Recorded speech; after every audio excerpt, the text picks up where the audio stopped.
Quand on vient de perdre un proche, bien souvent la tristesse la plus vive nous saisit les jours qui suivent de la mise en terre. On se dit au revoir, tout le monde rentre chez soi, et la vie reprend son cours. Comme avant. Tout est comme avant, mais tout est différent. Tout est comme avant, mais tout gravite autour d'un grand vide. Il y a seulement quelques heures, Marie-Madeleine voyait le corps inerte de Jésus être retiré de la croix.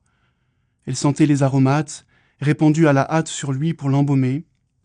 Elle entendait le bruit sourd de cette lourde pierre roulée à l'entrée du tombeau, avant que l'autre Marie la presse de rentrer à la maison pour le début du sabbat. À présent, tout est fini. L'agitation fiévreuse de la journée laisse la place au silence, et la chaleur étouffante à la froidure de l'absence. Mais elle n'arrive pas à se résigner à ce qui vient de se passer. Elle ne veut pas croire que cela soit fini.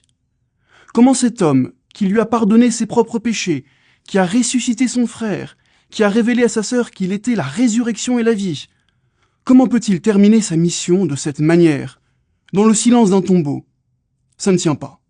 Il est impossible que ce soit la fin. Il manque un chapitre à l'histoire du salut. Jésus ne peut pas les abandonner ainsi.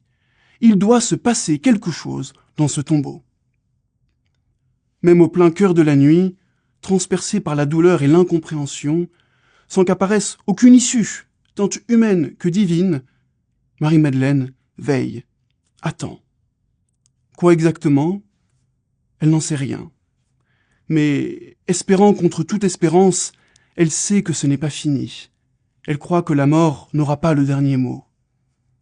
Elle le pressent.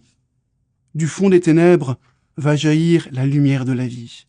Cette vie qui n'aura pas de fin. Comment? Quand? Dieu seul le sait.